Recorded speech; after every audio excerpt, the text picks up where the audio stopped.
America, China, Russia ਔਰ Germany ਤੋਂ ਬਾਅਦ ਜਿਹੜੀ ਸਭ ਤੋਂ ਜ਼ਿਆਦਾ ਡਿਫੈਂਸ ਸਪੈਂਡਿੰਗ ਹੈ ਉਹ ਭਾਰਤ ਕਰ ਰਿਹਾ 92.1 ਬਿਲੀਅਨ ਡਾਲਰ। ਤੁਹਾਡੀ ਇੰਨੀ ਵੱਡੀ ਆਬਾਦੀ 80 ਕਰੋੜ ਲੋਕ ਬਿਲੋ ਦਾ ਪਾਵਰਟੀ ਲਾਈਨ ਹੋਣ ਕਿ ਉਹਨਾਂ ਨੂੰ ਤੁਹਾਡਾ ਕਈ ਹਜ਼ਾਰ ਕਰੋੜ ਦਾ ਬਜਟ ਦੇ ਨਾਲ ਤੁਸੀਂ ਉਹਨਾਂ ਦੀ ਜਿਹੜੀ ਹੈ ਉਹਨਾਂ ਨੂੰ ਅੰਨ ਦੇ ਰਹੇ ਹੋ ਤੇ ਤੁਸੀਂ ਇੱਕ ਨਿਊਕਲੀਅਰ ਰੇਸ ਦੇ ਵਿੱਚ ਪਏ ਹੋਏ ਹੋ। ਸੋ ਇਹ ਆਪਣੇ ਆਪ ਦੇ ਵਿੱਚ ਇਨਬੈਲੈਂਸ ਹੈ। 9 ਮੁਲਕਾਂ ਦੇ ਕੋਲ 12,187 ਨਿਊਕਲੀਅਰ ਵਾਰਹੈਡ ਨੇ। ਮਤਲਬ ਇਹ ਹੈ ਕਿ ਵੀ ਇਹ ਸਾਰਾ ਪਲੈਨਟ ਸਾਡਾ ਜਿੱਥੇ 8 ਬਿਲੀਅਨ ਲੋਕ ਰਹਿੰਦੇ ਨੇ ਇਹ ਬਰੂਦ ਦੇ ਢੇਰ ਤੇ ਬੈਠਾ ਹੈ। ਰਵਾਇਤੀ ਹਥਿਆਰਾਂ ਦੇ ਨਾਲ ਤਾਂ ਕੋਈ ਹੁਣ ਡਿਸੀਜਨ ਨਹੀਂ ਹੋਣਾ ਕਿਉਂਕਿ ਜਿਸ ਲੈਵਲ ਦਾ ਈਵਨ ਇਹ ਜਿਹੜਾ ਮਈ ਮਹੀਨੇ ਦਾ ਆਪਰੇਸ਼ਨ ਸੰਦੂਰ ਹੈ ਉਹ ਜਿਹੜਾ ਮਿਜ਼ਾਈਲ ਔਰ ਡਰੋਨ ਵਾਰਫੇਅਰ ਦੇ ਵਿੱਚ ਕਨਵਰਟ ਹੋਇਆ। ਸੋ ਇਹ ਫਿਰ ਕਿਸੇ ਵੀ ਪਾਸਿਓਂ ਮੁਕੰਮਲ ਤਬਾਹੀ ਹੋਏਗੀ। ਇਸ ਬਦਲਦੀ ਦੁਨੀਆ ਵਿੱਚ ਤੁਸੀਂ ਪਿੱਛੇ ਨਾ ਰਹਿ ਜਾਓ। ਹਰ ਘਟਨਾ ਜੋ ਤੁਹਾਡੀ ਜ਼ਿੰਦਗੀ ਤੇ ਅਸਰ ਪਾ ਰਹੀ ਹੈ, ਅਸੀਂ ਉਸ ਬਾਰੇ ਦਵਾਂਗੇ ਤੁਹਾਨੂੰ ਸਟੀਕ ਤੇ ਸਹੀ ਜਾਣਕਾਰੀ। ਤੁਹਾਡਾ ਆਪਣਾ ਹੱਕ ਸੱਚ ਦੀ ਆਵਾਜ਼ TV84 ਦੇ ਨਾਲ ਜੁੜਨ ਲਈ ਆਪਣਾ ਫੋਨ ਚੁੱਕੋ ਤੇ ਐਪ ਸਟੋਰ ਵਿੱਚ ਜਾ ਕੇ ਡਾਊਨਲੋਡ ਕਰੋ TV84 ਦੀ ਨਵੀਂ ਐਪ। ਇਸ ਐਪ ਤੇ ਤੁਸੀਂ ਦੇਖ ਸਕਦੇ ਹੋ 24 ਘੰਟੇ TV84 ਦਾ ਲਾਈਵ ਚੈਨਲ ਅਤੇ ਨਾਲ ਹੀ ਪੰਜ ਪੰਜਾਬ ਅਤੇ ਦੁਨੀਆ ਭਰ ਦੀਆਂ ਅਹਿਮ ਖਬਰਾਂ। ਫਿਰ ਦੇਰ ਕਿਸ ਗੱਲ ਦੀ, ਹੁਣੇ ਡਾਊਨਲੋਡ ਕਰੋ TV84 ਦੀ ਨਵੀਂ ਐਪ।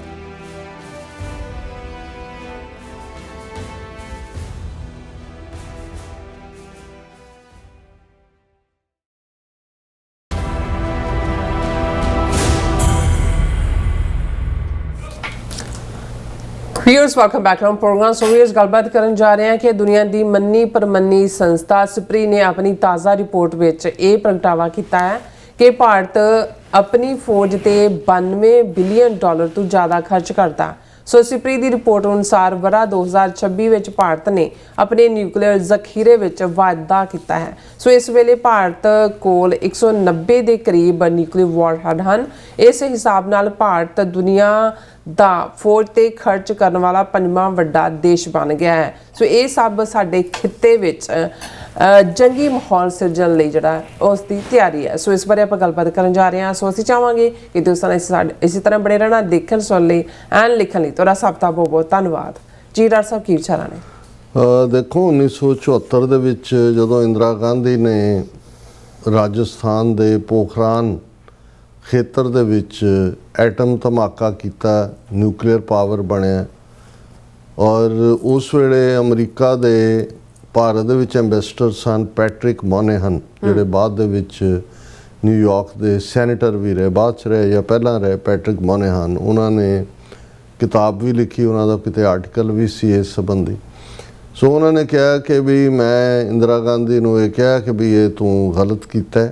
ਹੁਣ ਇੱਕ ਕੁਛ ਵਕਤ ਆਏਗਾ ਕਿ ਕੁਛ ਸਾਲਾਂ ਬਾਅਦ ਪਾਕਿਸਤਾਨ ਦਾ ਕੋਈ ਫੌਜੀ ਜਨਰਲ ਤੈਨੂੰ ਕਾਲ ਕਰਕੇ ਕਹੇਗਾ ਕਿ ਮੈਡਮ ਕਸ਼ਮੀਰ ਫੜਾ ਦਿਓ ਸਾਨੂੰ, ਨਹੀਂ ਤਾਂ ਅਸੀਂ ਹੈਵਨ 'ਚ ਮਿਲਾਂਗੇ।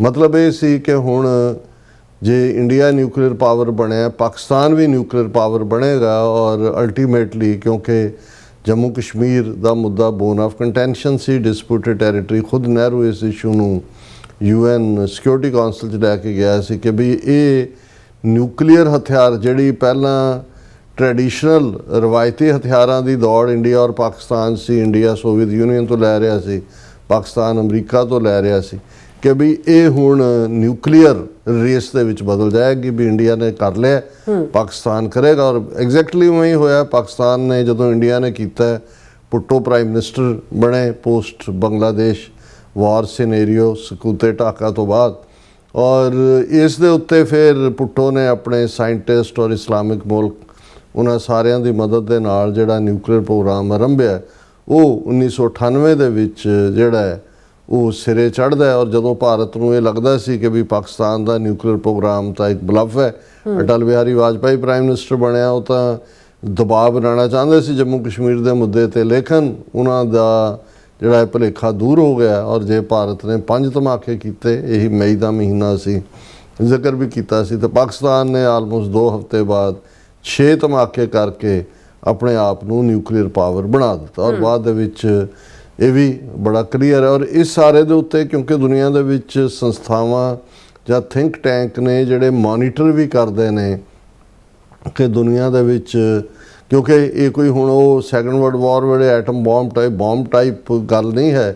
ਫਿਰ ਇਹਦਾ ਡਿਲੀਵਰੀ ਸਿਸਟਮ ਜਿਹਦੇ ਲਈ ਜਿਹੜਾ ਮਿਸਲਸ ਹੁੰਦੀਆਂ ਨੇ ਉਹ ਕਿੰਨੇ ਲੈਵਲ ਤੱਕ ਨੇ, ਕਿੰਨੇ ਸੌ ਮੀਲ ਹੈ, ਸ਼ਾਰਟ ਰੇਂਜ ਹੈ, ਮਿਡਲ ਰੇਂਜ ਹੈ, ਲੌਂਗ ਰੇਂਜ ਹੈ, ਗਵਾਂਢੀ ਮੁਲਕਾਂ ਦੇ ਨਾਲ ਜੇ ਲੜਾਈ ਹੁੰਦੀ ਹੈ ਕਿੱਥੋਂ ਤੱਕ ਉਹਨਾਂ ਦੀ ਪਹੁੰਚ ਹੁੰਦੀ ਹੈ, ਮਿਜ਼ਾਈਲ ਦੇ ਉੱਤੇ ਜਿਹੜਾ ਨਿਊਕਲੀਅਰ ਵਾਰਹੈਡ ਫਿਕਸ ਹੁੰਦਾ ਹੈ ਉਹ ਕਿਵੇਂ ਹੁੰਦਾ ਹੈ, ਹਾਲਾਂ ਉਹਨੂੰ ਸੈਪਰੇਟ ਕਰਕੇ ਵੀ ਰੱਖਿਆ ਜਾਂਦਾ ਹੈ।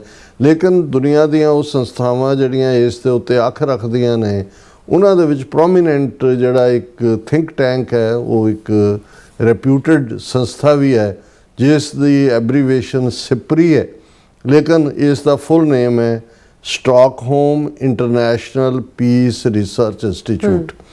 ਇਹ ਸਾਲਾਨਾ ਆਪਣੀ ਰਿਪੋਰਟ ਕੱਢਦੇ ਨੇ, ਜਿਹੜੇ ਐਸਟੀਮੇਟਡ ਅਕਾਊਂਟ ਹੁੰਦਾ ਹੈ ਕਿ ਵੀ ਕਿਸ ਮੁਲਕ ਦੇ ਕੋਲ ਕਿੰਨੇ ਨਿਊਕਲੀਅਰ ਵਾਰਹੈਡ ਨੇ, ਕਿਹਦਾ ਫੌਜੀ ਜ਼ਖੀਰਾ ਸਾਜ਼ੋ ਸਮਾਨ ਕਿਸ ਲੈਵਲ ਤੇ ਵੱਧ ਰਿਹਾ ਹੈ, ਕਿਹੜੇ ਦੁਨੀਆ ਦੇ ਮੁਲਕ ਕਿੰਨਾ ਖਰਚ ਕਰਦੇ ਨੇ ਵੈਪਨ ਇੰਪੋਰਟ ਕਰਨ ਦੇ ਵਿੱਚ, ਉਹਨਾਂ ਦਾ ਓਵਰਆਲ ਬਜਟ ਕੀ ਹੈ, ਉਹਨਾਂ ਦਾ ਕੀ ਹੈ। ਸੋ ਉਹਨਾਂ ਦੀ ਜਿਹੜੀ ਇਸ ਬਾਰੇ ਦੀ ਰਿਪੋਰਟ ਹੈ 2026 ਦੀ, ਜ਼ਾਹਰ ਹੈ ਕਿ ਫਸਟ ਹਾਫ ਹੀ 2026 ਦਾ ਕਾਊਂਟ ਹੁੰਦਾ ਹੈ, ਅੱਧਾ ਜਿਹੜਾ ਹਾਫ ਹੈ 2025 ਦਾ ਹੋਏਗਾ। ਹੁਣ ਉਹਨਾਂ ਨੇ ਜਿਹੜੀ 2026 ਦੇ ਲਈ ਰਿਪੋਰਟ ਦਿੱਤੀ ਹੈ, ਉਹਦੇ 'ਚ ਉਹਨਾਂ ਦਾ ਕਹਿਣਾ ਕਿ ਵੀ ਭਾਰਤ ਨੇ ਆਪਣਾ ਨਿਊਕਲੀਅਰ ਜ਼ਖੀਰਾ ਐਕਸਪੈਂਡ ਕੀਤਾ, ਉਸ ਨੂੰ ਵਧਾਇਆ, ਔਰ ਇਸ ਵੇਲੇ ਭਾਰਤ ਦੇ ਕੋਲ ਲਗਭਗ 190 ਵਾਰਹੈਡ ਨੇ ਨਿਊਕਲੀਅਰ ਜਿਹੜੇ ਵਾਰਹੈਡ। ਔਰ ਇਹ ਜਿਹੜਾ ਇੰਡੀਆ ਦਾ ਨਿਊਕਲੀਅਰ ਜਿਹੜਾ ਮਾਡਰਨਾਈਜੇਸ਼ਨ ਪ੍ਰੋਗਰਾਮ ਹੈ ਉਹ ਲੌਂਗ ਰੇਂਜ ਵੈਪਨਸ ਨੂੰ ਤਰਜੀਹ ਦੇ ਰਿਹਾ, ਕਿਉਂਕਿ ਉਹ ਨਿਊਕਲੀਅਰ ਵਾਰਹੈਡ ਤੇ ਨੇ। ਜਿਹੜਾ ਲੌਂਗ ਰੇਂਜ ਵੈਪਨ ਦਾ ਮਤਲਬ ਹੈ ਇਸ ਰਿਪੋਰਟ ਮੁਤਾਬਕ ਤਾਂ ਕਿ ਰੀਚਿੰਗ ਟਾਰਗੇਟਸ ਅਕ੍ਰੋਸ ਚਾਈਨਾ। ਹੁਣ ਚਾਈਨਾ ਤਾਂ ਤਿੱਬਤ ਦੇ ਉੱਤੇ ਬੈਠਾ ਹੈ, ਜਿਹੜਾ ਰੂਫ ਆਫ ਦਾ ਵਰਲਡ ਹੈ। ਸਾਰੇ ਜਿਹੜੇ ਭਾਰਤ ਦੇ ਸ਼ਹਿਰ ਨੇ ਉਹ ਚਾਈਨਾ ਨੂੰ ਕੋਈ ਲੌਂਗ ਰੇਂਜ ਦੀ ਲੋੜ ਵੀ ਨਹੀਂ ਹੈ, ਸ਼ਾਰਟ ਰੇਂਜ ਦੇ ਵਿੱਚ ਹੀ ਉਹੀ ਜਿਹੜੇ ਉਹ ਗਲੇਲ ਦੇ ਨਾਲ ਵੱਟੇ ਹੀ ਮਾਰ ਦੇਣ ਤਾਂ ਉਹ ਜਿਹੜੇ ਨੇ ਸਾਰੇ ਇੱਕ ਦੂਜੇ 'ਚ ਫਸ ਕੇ ਡਿੱਗਣਗੇ। ਨਿਊਕਲੀਅਰ ਤਾਂ ਦੂਰ ਦੀ ਗੱਲ ਹੈ, ਪਰ ਜਿਹੜੇ ਉਹਨਾਂ ਦੇ ਬੀਜਿੰਗ ਤੋਂ ਲੈ ਕੇ ਔਰ ਦੂਸਰੇ ਸਿਰੇ ਤੱਕ ਚੀਨ ਦੇ 3-3 ਹਜ਼ਾਰ ਮੀਲ 4-4 ਹਜ਼ਾਰ ਮੀਲ ਦਿੱਲੀ ਤੋਂ ਦੂਰ ਨੇ, ਉਹਨਾਂ ਨੂੰ ਇਹਨਾਂ ਨੇ ਟਾਰਗੇਟ ਕੀਤਾ। ਹੁਣ ਇਹ ਆਪਣੇ ਆਪ ਦੇ ਵਿੱਚ ਇਸ ਗੱਲ ਨੂੰ ਦਾ ਸਬੂਤ ਹੈ ਕਿ ਵੀ ਭਾਰਤ ਨੇ ਇਸ ਨਿਊਕਲੀਅਰ ਰੇਸ ਨੂੰ ਬਹੁਤ ਅੱਗੇ ਲੈ ਕੇ ਜਾਣਾ ਹੈ, ਅੱਗੇ ਲੈ ਕੇ ਗਏ ਨੇ। ਔਰ ਜਵਾਬ ਦੇ ਵਿੱਚ ਇਹ ਹੋਏਗਾ ਵੀ ਇਮੀਡੀਏਟ ਜਿਹੜਾ ਭਾਰਤ ਤੋਂ ਚਾਈਨਾ ਦੇ ਸਾਹਮਣੇ ਤਾਂ ਇਹ ਹੁਣ ਚੂਚੇ ਨੇ, ਲੇਕਿਨ ਜਿਹੜਾ ਡੇਂਜਰ ਹੁੰਦਾ ਉਹ ਪਾਕਿਸਤਾਨ ਨੂੰ ਹੁੰਦਾ। ਸੋ ਪਾਕਿਸਤਾਨ ਫਿਰ ਮੈਚਿੰਗ ਕੰਪੀਟਿੰਗ 'ਚ ਹੁੰਦਾ।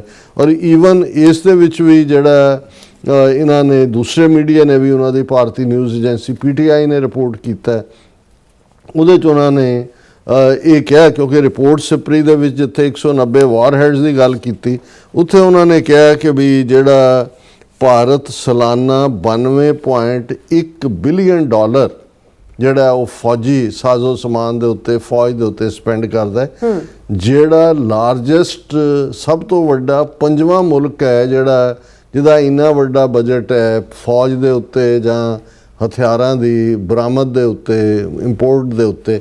ਔਰ ਉਹਦੇ ਜਿਹੜੇ ਦੂਸਰੇ ਮੁਲਕ ਨੇ, ਯੂਨਾਈਟਿਡ ਸਟੇਟਸ ਨੰਬਰ 1 ਤੇ ਹੈ, ਜਿਹਦਾ ਜ਼ਾਹਰ ਹੈ ਜੇ ਈਵਨ ਪ੍ਰੈਜ਼ੀਡੈਂਟ ਟਰੰਪ ਨੇ ਤਾਂ $1.5 ਟ੍ਰਿਲੀਅਨ ਹੋਰ ਮੰਗਿਆ ਫੌਜ ਦੇ ਲਈ, ਬਜਟ ਵਧਾਉਣ ਲਈ। ਫਿਰ ਚਾਈਨਾ ਨੰਬਰ 2 ਤੇ ਉੱਤੇ, ਚਾਈਨਾ ਵੀ ਆਪਣਾ ਆਰਸੈਨਲ ਰਵਾਇਤੀ ਵੀ ਔਰ ਨਿਊਕਲੀਅਰ ਵੀ ਉਸ ਨੂੰ ਤੇਜ਼ੀ ਨਾਲ ਵਧਾ ਰਿਹਾ, ਰਸ਼ੀਆ ਔਰ ਫਿਰ ਜਰਮਨੀ ਹੈ। ਸੋ ਅਮਰੀਕਾ, ਚਾਈਨਾ, ਰਸ਼ੀਆ ਔਰ ਜਰਮਨੀ ਤੋਂ ਬਾਅਦ ਜਿਹੜੀ ਸਭ ਤੋਂ ਜ਼ਿਆਦਾ ਡਿਫੈਂਸ ਸਪੈਂਡਿੰਗ ਹੈ ਉਹ ਭਾਰਤ ਕਰ ਰਿਹਾ, $92.1 ਬਿਲੀਅਨ। ਪਰ ਹੁਣ ਤੁਸੀਂ ਜੇ ਕੰਪੈਰੀਜ਼ਨ ਕਰਨਾ ਹੈ ਅਮਰੀਕਾ, ਰਸ਼ੀਆ, ਚਾਈਨਾ ਜਾਂ ਜਰਮਨੀ ਦੇ ਐਵਰੇਜ ਲੋਕਾਂ ਦੀ ਇਨਕਮ ਤਾਂ ਹਜ਼ਾਰਾਂ ਡਾਲਰ ਜਿਹੜੀ ਹੈ ਉਹਨਾਂ ਦੀ ਹੈ, ਜਿਹਦੇ ਮੁਕਾਬਲੇ ਭਾਰਤ ਤਾਂ ਅਜੇ ਐਵਰੇਜ ਉਹਨਾਂ ਦੀ ਜਿਹੜਾ ਪਰ ਸਿਟੀ ਉਹਨਾਂ ਦਾ 80 ਕਰੋੜ ਲੋਕਾਂ ਨੂੰ ਤਾਂ ਉਹ 5 ਕਿਲੋ ਅਨਾਜ ਦਿੰਦੇ ਨੇ, ਜਿਹਦੇ ਕਰਕੇ ਉਹਨਾਂ ਦੇ ਚੁੱਲ੍ਹਿਆਂ 'ਤੇ ਰੋਟੀ ਪੱਕਦੀ ਹੈ। ਸੋ ਜੇ ਅਮਰੀਕਾ ਜਾਂ ਚਾਈਨਾ ਜਾਂ ਰਸ਼ੀਆ ਜਾਂ ਜਰਮਨੀ ਖਰਚ ਕਰਦੇ ਨੇ ਫੌਜ ਦੇ, ਉਹਨਾਂ ਦੇ ਆਮ ਲੋਕਾਂ ਦੇ ਲਈ ਜਿਹੜੇ ਅਨਫ ਉਹਨਾਂ ਦੇ ਖਰਚੇ ਨੇ। ਇਹ ਤਾਂ ਜਦੋਂ ਤੁਹਾਡੀ ਇੰਨੀ ਵੱਡੀ ਆਬਾਦੀ 80 ਕਰੋੜ ਲੋਕ ਬਿਲੋ ਦਾ ਪਾਵਰਟੀ ਲਾਈਨ ਹੋਣ, ਕਿ ਉਹਨਾਂ ਨੂੰ ਤੁਹਾਡਾ ਕਈ ਹਜ਼ਾਰ ਕਰੋੜ ਦਾ ਬਜਟ ਦੇ ਨਾਲ ਤੁਸੀਂ ਉਹਨਾਂ ਦੀ ਜਿਹੜੀ ਹੈ ਉਹਨਾਂ ਨੂੰ ਅੰਨ ਦੇ ਰਹੇ ਹੋ ਤੇ ਤੁਸੀਂ ਇੱਕ ਨਿਊਕਲੀਅਰ ਰੇਸ ਦੇ ਵਿੱਚ ਪਏ ਹੋਏ ਹੋ। ਸੋ ਇਹ ਆਪਣੇ ਆਪ ਦੇ ਵਿੱਚ ਇਨਬੈਲੈਂਸ ਹੈ। ਔਰ ਇਸ ਦੇ ਉੱਤੇ ਈਵਨ ਜਿਹੜੀ ਇਹਨਾਂ ਦੀ ਆਪਣੀ ਨਿਊਜ਼ ਏਜੰਸੀ PTI ਦੀ ਖਬਰ ਹੈ, India 5th largest military spender in world in 2025। SIPRI report mentions May conflict with Pakistan. ਹੁਣ ਜਿਹੜੀ ਰਿਪੋਰਟ ਹੈ ਸਿਪਰੀ ਦੀ, ਉਹਦੇ ਜਿੱਥੇ ਉਹਨੇ $92.1 ਬਿਲੀਅਨ ਖਰਚ ਦੀ ਗੱਲ ਕੀਤੀ, 5ਵਾਂ ਲਾਰਜੈਸਟ ਮਿਲਟਰੀ ਸਪੈਂਡਰ ਦੀ ਗੱਲ ਕੀਤੀ, ਉਸ ਦੇ ਨਾਲ ਉਹਨਾਂ ਨੇ ਈਵਨ ਇਹ ਵੀ ਕਿਹਾ ਕਿ ਬਈ ਜਿਹੜਾ ਇਹਨਾਂ ਦਾ ਟਕਰਾਅ ਭਾਰਤ ਔਰ ਪਾਕਿਸਤਾਨ ਦਾ ਮਈ ਮਹੀਨੇ ਦੇ ਵਿੱਚ ਹੋਇਆ, operation Sindoor, as an unusually severe military crisis between two nuclear armed neighbours, ਕਿ ਦੋਨੋਂ ਹੀ ਗਵਾਂਢੀ ਜਿਹੜੇ ਨੇ ਉਹ ਨਿਊਕਲੀਅਰ ਹਥਿਆਰਾਂ ਦੇ ਨਾਲ ਲੈਸ ਨੇ। ਔਰ ਇਹ ਜਿਹੜਾ ਅਨਯੂਜੂਅਲ ਮਿਲਟਰੀ ਕ੍ਰਾਈਸਿਸ ਸੀ ਜਿਹੜਾ ਸੋ ਕਾਲਡ ਆਪਰੇਸ਼ਨ ਸੰਦੂਰ ਦੇ ਵਿੱਚ ਆਇਆ। ਫਿਰ ਉਹਨਾਂ ਨੇ ਕਿਹਾ ਵੀ ਦਾ report further noted India and Pakistan integrated cyber operations into active military conflict for the first time during the crisis, कि ਇਹ ਜਿਹੜਾ ਸੀ ਇਸ ਵਾਰ ਦੀ ਜੰਗ ਸਾਈਬਰ ਆਪਰੇਸ਼ਨਸ ਔਰ ਐਕਟਿਵ ਮਿਲਟਰੀ ਕਨਫਲਿਕਟ ਜਿਹੜੇ ਨੇ ਉਹ ਦੋਨੋਂ ਜ਼ਮ ਹੋਏ ਇੱਕ ਦੂਜੇ ਦੇ ਵਿੱਚ। ਮਤਲਬ ਇਹ ਹੈ ਜਿਹਨੂੰ ਅਸੀਂ ਕਹਿੰਦੇ ਹੀ ਹਾਂ ਕਿ ਵੀ ਡਰੋਨ ਔਰ ਮਿਸਲ ਵਾਰਫੇਅਰ ਸੀ। ਔਰ ਇਹ ਸਾਰੇ ਦੇ ਉੱਤੇ ਫਿਰ ਇਸ ਰਿਪੋਰਟ ਨੇ ਕਿਹਾ ਵੀ ਇਸ ਵੇਲੇ ਦੁਨੀਆ ਦੇ ਵਿੱਚ 9 ਮੁਲਕ ਨੇ ਜਿਨ੍ਹਾਂ ਦੇ ਕੋਲ ਨਿਊਕਲੀਅਰ ਹਥਿਆਰ ਨੇ, ਜਿਨ੍ਹਾਂ ਦੇ ਵਿੱਚ ਜ਼ਾਹਰ ਹੈ America, Russia, France, China, UK और Israel, north Korea, India, Pakistan. और इस वेले ये जड़े न्यूक्लीयर वैपन ने उन्हां दे विच 9 कंट्री 9 मुल्कां दे कोल 12,187 न्यूक्लीयर वारहेड ने। मतलब ये है कि भी ऐन सारा प्लैनेट साडा जिथे 8 बिलियन लोग रहिंदे ने ਇਹ ਬਰੂਦ ਦੇ ਢੇਰ ਤੇ ਬੈਠਾ ਵੀ ਇਹੀ ਹੁਣ 4 ਸਾਲ ਤੋਂ ਯੂਕਰੇਨ ਜੰਗ ਚੱਲ ਰਹੀ ਹੈ, ਮੁੱਕਣ ਦਾ ਨਾਂ ਨਹੀਂ ਲੈ ਰਹੀ। ਅਲਟੀਮੇਟਲੀ ਜੇ ਰਸ਼ੀਆ ਨੇ ਡਿਸਾਈਡ ਕੀਤਾ ਕਿ ਭਾਈ ਬਹੁਤ ਔਰ ਲੱਖਾਂ ਲੋਕ ਮਾਰੇ ਜਾ ਚੁੱਕੇ ਨੇ ਦੋਵੇਂ ਪਾਸੇ, ਰਸ਼ੀਅਨ ਦੀ ਵੀ ਕੈਜੂਅਲਟੀਜ਼ ਹੋਈਆਂ, ਜੇ ਰਸ਼ੀਆ ਨੇ ਕਿਹਾ ਕਿ ਬਈ ਇਹਨੂੰ ਕੰਮ ਕਰੋ, ਇਹਦਾ ਯੂਕਰੇਨ ਦਾ ਨਿਊਕਲੀਅਰ ਵਾਰਹੈਡ ਯੂਜ਼ ਕੀਤਾ, ਯੂਰਪ ਸਾਰਾ ਉਹਦੀ ਮਾਰ ਦੇ ਥੱਲੇ ਆਏਗਾ। ਹੁਣ ਈਰਾਨ ਵਾਰ ਹਾਲਾਂ ਹੋਪ ਲੱਗਦੀ ਹੈ ਕਿ ਭਾਈ ਅੱਜ ਸੀਜ਼ ਫਾਇਰ ਚੱਲ ਰਿਹਾ, ਫਿਰ ਹੋ ਰਿਹਾ ਕਿ ਵੀ ਹੁਣ ਉਹਨਾਂ ਨੇ ਅਪਾਚੀ ਹੈਲੀਕਾਪਟਰ ਸੁੱਟ ਲਿਆ ਅਮਰੀਕਾ ਦਾ, ਟਰੰਪ ਨੇ ਕਿਹਾ ਅਸੀਂ ਜਵਾਬ ਦੇਵਾਂਗੇ, ਇਹਨਾਂ ਨੇ ਮਿਸਾਈਲਾਂ ਦਾਗੀਆਂ, ਉਹਨਾਂ ਨੇ ਜਾਰਡਨ ਔਰ ਈਰਾਨ ਦੇ ਨਾਲ ਇਹੀ ਕ੍ਰਾਈਸਿਸ ਚੱਲ ਰਿਹਾ, ਇਜ਼ਰਾਈਲ ਆਪਣਾ ਕੰਮ ਕਰ ਰਿਹਾ। ਹੁਣ ਇਸ ਵੇਲੇ ਜੇ ਮੰਨ ਕੇ ਤੁਰਦੇ ਨੇ ਇਜ਼ਰਾਈਲ ਔਰ ਅਮਰੀਕਾ ਕਿ ਭਾਈ ਈਰਾਨ ਨਿਊਕਲੀਅਰ ਨਹੀਂ ਹੈ, ਪਰ ਜਿਹੜੀਆਂ ਕੁਝ ਖਬਰਾਂ ਉੱਥੋਂ ਵੀ ਨਿਕਲਦੀਆਂ ਨੇ ਸੇ ਕਰੂਡ ਫਾਰਮ ਦੇ ਵਿੱਚ ਹੀ ਸਹੀ, ਜੇ ਉਹਨਾਂ ਨੂੰ ਲੱਗਾ ਕਿ ਉਹਨਾਂ ਦੀ ਐਗਜ਼ਿਸਟੈਂਸ ਹੀ ਨਹੀਂ ਰਹਿਣੀ। ਔਰ ਇਜ਼ਰਾਈਲ ਜਿਸ ਦੇ ਉੱਤੇ ਹੁਣ ਈਰਾਨ ਨੇ ਫਿਰ ਤਾਬੜਤੋੜ ਮਿਜ਼ਾਈਲਾਂ ਭਰਾਈਆਂ ਨੇ, ਕਿਉਂਕਿ ਇਜ਼ਰਾਈਲ ਪਿੱਛੇ ਨਹੀਂ ਹਟਦਾ ਜੋ ਲੈਬਨਾਨ 'ਚ ਕਰ ਰਿਹਾ। ਤੇ ਜੇ ਇਜ਼ਰਾਈਲ ਨੇ ਲੱਗਾ ਹੁਣ ਨੈਤਨਯਾਹੂ ਨੂੰ, ਟਰੰਪ ਨੇ ਫਿਰ ਘੂਰਿਆ ਕਿ ਬਈ ਤੂੰ ਇਹ ਬੰਦ ਕਰ, ਅਦਰਵਾਈਜ਼ ਤੈਨੂੰ ਇਕੱਲੇ ਲੜਨਾ ਪਏਗਾ। ਲੇਕਿਨ ਜੇ ਉਹਨੇ ਨਿਊਕਲੀਅਰ ਇਸਤੇਮਾਲ ਕੀਤਾ ਔਰ ਸੱਚਮੁੱਚ ਹੀ ਜਿਹੜਾ ਇਹ ਲੱਗਦਾ ਵੀ ਉਹਦੇ ਕੋਲ ਨਹੀਂ ਹੈ, ਜੇ ਉਹਨੇ ਭਾਵੇਂ ਕਰੂਡ ਫਾਰਮ 'ਚ, ਇਹ ਵੀ ਤਬਾਹੀ ਦਾ ਰਸਤਾ। ਸੋ ਅਸੀਂ ਸਮਝਦੇ ਹਾਂ ਵੀ ਕੁੱਲ ਮਿਲਾ ਕੇ ਸਾਡੇ ਲਈ ਜਦੋਂ ਅਸੀਂ ਸਿੱਖ ਕੌਮ ਦੇ ਨੁਕਤਾ ਨਿਗਾਹ ਤੋਂ ਜਾਂ ਸਿੱਖ ਸਿਵਲਾਈਜੇਸ਼ਨ ਦਾ ਸਾਡਾ ਸੈਂਟਰ ਪੰਜਾਬ ਦੀ ਧਰਤੀ, ਦੋਵੇਂ ਪੰਜਾਬਾਂ ਦੀ ਗੱਲ ਕਰਦੇ ਹਾਂ, ਉੱਧਰ ਸਾਡਾ ਨਨਕਾਣਾ ਸਾਹਿਬ, ਕਰਤਾਰਪੁਰ ਸਾਹਿਬ, ਪੰਜਾ ਸਾਹਿਬ, ਡੇਰਾ ਸਾਹਿਬ, ਸਾਡਾ ਸਾਰਾ ਇਤਿਹਾਸ ਔਰ ਵਿਰਸਾ ਹੈ। ਇੱਧਰ ਸਾਡੀ ਸਿਵਲਾਈਜੇਸ਼ਨ ਵਾਘੇ ਤੋਂ ਦਿੱਲੀ ਤੱਕ ਸਾਡੀ ਸਾਰੀ ਜਿਹੜੀ ਕੌਮ ਹੈ ਉਹਦਾ ਆਲਮੋਸਟ 70% ਲੋਕ ਰਹਿੰਦੇ ਹੀ ਉਸ ਖਿੱਤੇ 'ਚ ਨੇ। ਸੋ ਕੋਈ ਵੀ ਕਨਫਲਿਕਟ ਜਿਹੜਾ ਜੇ ਰਵਾਇਤੀ ਹਥਿਆਰਾਂ ਦੇ ਨਾਲ ਤਾਂ ਕੋਈ ਹੁਣ ਡਿਸੀਜਨ ਨਹੀਂ ਹੋਣਾ, ਕਿਉਂਕਿ ਜਿਸ ਲੈਵਲ ਦਾ ਈਵਨ ਇਹ ਜਿਹੜਾ ਮਈ ਮਹੀਨੇ ਦਾ ਆਪਰੇਸ਼ਨ ਸੰਦੂਰ ਹੈ ਉਹ ਜਿਹੜਾ ਮਿਜ਼ਾਈਲ ਔਰ ਡਰੋਨ ਵਾਰਫੇਅਰ ਦੇ ਵਿੱਚ ਕਨਵਰਟ ਹੋਇਆ। ਸੋ ਇਹ ਫਿਰ ਕਿਸੇ ਵੀ ਪਾਸਿਓਂ ਮੁਕੰਮਲ ਤਬਾਹੀ ਹੋਏਗੀ। ਔਰ ਇਸੇ ਲਈ ਜਦੋਂ ਅਸੀਂ ਬਫਰ ਸਟੇਟ ਖਾਲਿਸਤਾਨ ਦੀ ਐਡਵੋਕੇਸੀ ਕਰਦੇ ਹਾਂ ਤਾਂ ਇਹਦਾ ਮਕਸਦ ਹੀ ਇਹ ਹੈ ਕਿ ਤਿੰਨੋਂ ਇੱਕ ਪਾਸੇ ਇਸਲਾਮਿਕ ਪਾਕਿਸਤਾਨ ਹੈ, ਹਿੰਦੂ ਤੋਂ ਵੀ ਇੰਡੀਆ ਹੈ ਔਰ ਕਮਿਊਨਿਸਟ ਚਾਈਨਾ ਹੈ, ਤਿੰਨੋਂ ਨਿਊਕਲੀਅਰ ਪਾਵਰਸ, ਤਿੰਨੋਂ ਜਿਹੜੇ ਨੇ ਬੇਸ਼ੱਕ ਪਾਕਿਸਤਾਨ ਔਰ ਚਾਈਨਾ ਦੋਸਤ ਨੇ, ਲੇਕਿਨ ਪਾਕਿਸਤਾਨ ਔਰ ਇੰਡੀਆ ਵੀ ਦੁਸ਼ਮਣ, ਇੰਡੀਆ ਔਰ ਚਾਈਨਾ ਵੀ ਦੁਸ਼ਮਣ। ਸੋ ਉਸ ਦੇ ਲਈ ਜੇ ਕੋਈ ਵੀ ਫਿਊਚਰ ਦੇ ਕਨਫਲਿਕਟ ਨੂੰ ਰੋਕਣਾ, ਚੈੱਕ ਕਰਨਾ ਤੇ ਬਫਰ ਸਟੇਟ ਖਾਲਿਸਤਾਨ ਹੀ ਇੱਕੋ ਇੱਕ ਸੋਲਿਊਸ਼ਨ ਹੈ। ਅਦਰਵਾਈਜ਼ ਇਹ ਸਿਪਰੀ ਦੀ ਰਿਪੋਰਟ ਯਾਦ ਕਰਵਾ ਰਹੀ ਹੈ ਕਿ ਇੱਕ ਗਰੀਬੀ ਦਾ ਮਾਰਿਆ ਮੁਲਕ ਭਾਰਤ ਲਗਭਗ ਜਿਹੜਾ ਹੈ ਉਹ ਕਿੰਨੇ ਜਿਹੜਾ ਹੈ 90 ਬਿਲੀਅਨ ਡਾਲਰ ਤੋਂ ਜ਼ਿਆਦਾ ਜਿਹੜਾ ਉਹ ਸਪੈਂਡ ਕਰ ਰਿਹਾ ਹੈ ਔਰ ਆਪਣੇ ਨਿਊਕਲੀਅਰ ਜ਼ਖੀਰੇ ਨੂੰ ਵਧਾ ਰਿਹਾ ਲਗਾਤਾਰ। ਜੀ ਰਾਜਾ ਸਾਹਿਬ ਤੁਹਾਡਾ ਬਹੁਤ ਬਹੁਤ ਸ਼ੁਕਰੀਆ। ਸੋ ਥਾਣੇ ਬ੍ਰੇਕ ਫਿਅਰਸ ਤੋਂ ਸਾਨੂੰ ਇਸ ਤਰ੍ਹਾਂ ਬਣੇ ਰਹਿਣਾ। ਮਿਲਦੇ ਹਾਂ ਛੋਟੇ ਜਿਹੇ ਬ੍ਰੇਕ ਤੋਂ ਬਾਅਦ।